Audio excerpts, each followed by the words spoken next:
French மொழியில் bon மற்றும் bon எவ்வாறு பயன்படுத்தலாம் என்பதை பார்க்கலாம்.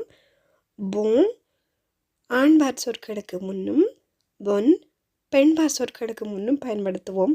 உதாரணங்கள் மூலம் பார்க்கலாம்.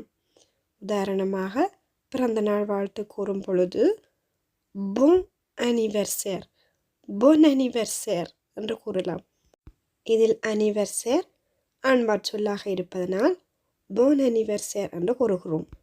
bonne journée இங்கு journée பெண்பாற் சொல்லாக இருப்பதனால் bonne என்று கூறுகிறோம். bonne journée இனிய நாளாகட்டும். bon weekend weekend ஆண்பாற் சொல்லாக இருப்பதால் bon weekend bon weekend. bon appétit bon appétit சாப்பிடும் பொழுது நன்றாக